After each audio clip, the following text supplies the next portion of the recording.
This section is all about posture and its relation to how we assess and work with our clients within sports massage therapy. So, what is posture? So, from the Cambridge Dictionary, the definition is the position in which someone holds their body when standing or sitting. But actually, posture isn't one position, but a dynamic pattern of how we move dependent on our habits and adaptive responses. So, posture is always moving, it's never still. It is an outcome of resisting outward forces such as gravity, awkward working positions or movements, the individual's anatomy, and the types of exercises that the individual may complete. So it's completely dynamic, and it's an outcome of what else is going on externally and internally. People often say that they have bad posture or good posture. But does bad posture always cause pain? Not always. You may have seen those people that are completely kyphotic, so round in the shoulders, that may not have any pain, or someone you think has great posture and is experiencing pain. So it is multifactorial, and bad posture doesn't always cause pain, and good posture doesn't always mean pain-free. What we need to do is work with that client individually, and the main thing is we get their joints moving as well as possible by reducing the tone of the muscle tissue and improving strength in other areas. And these are images that you commonly see when people talk about posture and what is good posture and what is bad posture. And there isn't really a good or bad posture. It's about helping our client move with ease and move pain-free. As we know that good posture doesn't mean no pain, and what we think is bad posture doesn't always mean pain. Common posture types. Now these are the main posture types that you may see in your clinic. It's important to remember that not every client will fit into a specific posture type, but it's important to have a good understanding of the different types and the common types that are out there. So firstly, this posture here is what we call a neutral posture or a neutral spine. And the main thing is we're looking at here, you have a slight curve of the cervical, a curve of the thoracic, and a slight curve of the lordosis. The lateral malleoli, the greater trochanter, the elbow, the top of the humerus, and the head are fairly in line. So the ear is fairly in line with the rest of them. So that is a neutral posture. Next we have a kyphotic lordotic posture. So kyphosis is an increased curve of the upper back, and the lordosis is an increased inwards curve of the lower back. Now what this curve does here is it increases the length of the cervical vertebra and the tissues around the posterior neck, which means there's a forward head posture.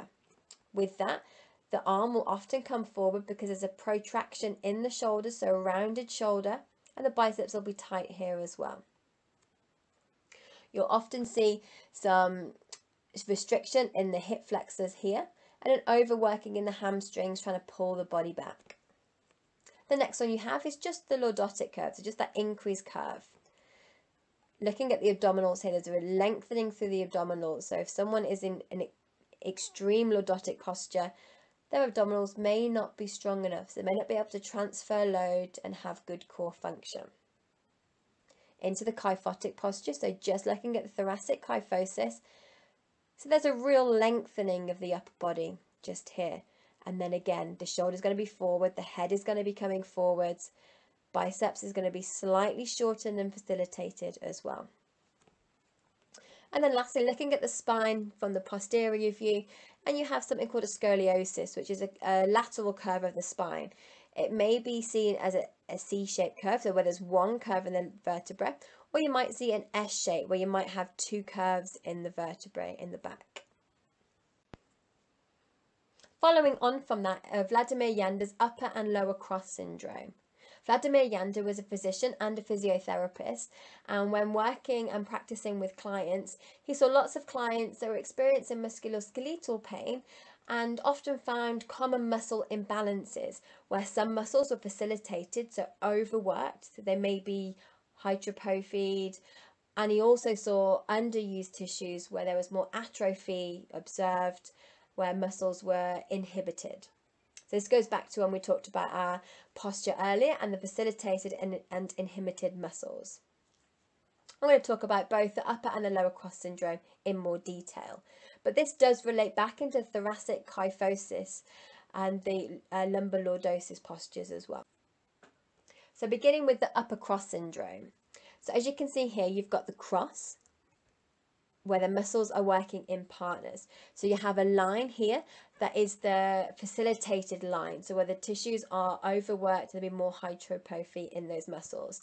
And then you have the atrophied line along here where muscles may be weaker and may be locked long and lengthened, as opposed to the facilitated line may be locked and short and strong.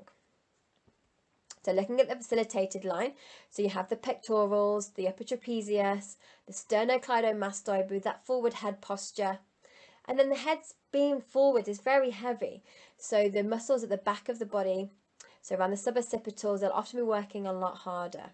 With this posture, because there's tight pecs, there's going to be a protraction of the shoulders, so a rounded shoulder position, which then puts more pressure and overworking of the subscapularis, the lats and the biceps with that shortened position and the protracted position of the arms. Looking at the inhibited line, so the line of tissues where they aren't working as well are the rest of the neck flexors, serratus anterior and rhomboids. Now those working together keep the scapula working really well along the rib cage. So if these are inhibited, you may see a winging of the scapula where the scapula will often poke out away from the body. The lower trapezius will also be inhibited, and going back to the muscles working in pairs, the upper traps can sometimes overwork and the lower traps can often be underworked and underused. And then again, the rotator cuff muscles, they're going to be inhibited because of that protraction in the shoulder. The rotator cuff muscles, they are your shoulder stabilizing muscles, and we want those muscles to be working effectively as possible. So thinking about the rest of the rotator cuff muscles, so you have supraspinatus, infraspinatus, and teres minor.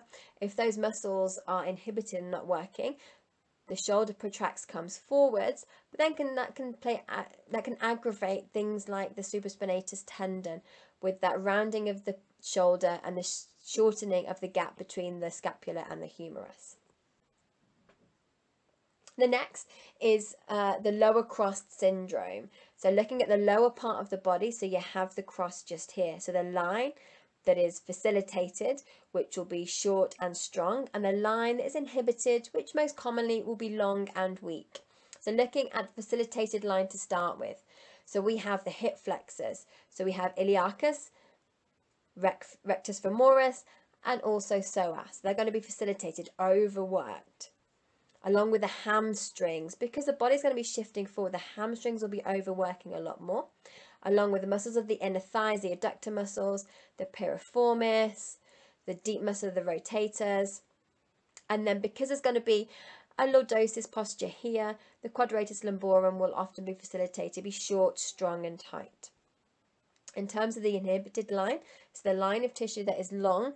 Firstly, you can notice the belly coming out here, and that's the abdominals that are long and weak. So the client with a lower cross syndrome will not be able to transfer load as easily, so the core function is limited. From the line you can see here, you've got the glutes, so your glute maximus, minimus and medius. So someone with that lower cross posture, they'll often have no bottom. So the glute muscles will be reduced. And that's when the hamstrings will start to overwork. The next are the vastus muscles, the vastus lateralis and medialis are the muscles of the quads, and these will often be inhibited and underworked, where rectus femoris will be overworking. And then following that line, tibialis anterior at the front of the lower leg will often not be working as much as the calf muscles are facilitated. So gastrocnemius and soleus are often facilitated. Combining the upper and lower cross syndromes with anatomy trains. So by now you've already listened to your fascia module, so you understand what anatomy trains are and who they are by. And this part of this module is just about looking at other parts of the body in a different way. Now, as we know with the anatomy trains lines, they aren't the be-all and end-all because lines go in different ways in the body, but it helps build a pathway of what could be happening and what other areas to investigate and look at when you're looking at the body. As an example, looking at the far left image, you have the deep front line, and which is just over here. So the deep front line, you have the adductors into the abdominals, all the way up through the diaphragm and then into scalene sternocleidomastoid and then up into the jaw. So if we have a client that's presenting maybe with some upper neck and back pain, and you've had a look at their body, and actually the sternocleidomastoid and scalene could do with some work, then you can start thinking about what else is going on in the body. So rather than just focusing your time up here, then looking at further down into the body, so using your body map to find out what else could be happening. So use those anatomy trains to help build that pathway of what else could be going on. And the same with the functional lines just in the middle here. So you have the lats and then down into the glutes. So if someone is presenting with an upper crust posture, so their lats may be tight, then what else could be going on within their glutes, within their lower legs? And with the anatomy trains, they aren't the only lines in the body. More research has shown now that tissues and muscles can work in multiple planes, but the lines gives us an initial pathway for investigation. So what does this mean for massage and assessment? So we combine this knowledge of posture, so our posture types, our upper and lower cross syndrome, and use these patterns to help build a picture of what may be happening with our client. So I use that plus our observations that we make within our sessions with our clients to build an effective treatment plan and also a really good home care plan for your client. And finally, here are some further reading and resources based on soft tissue injury and dysfunction.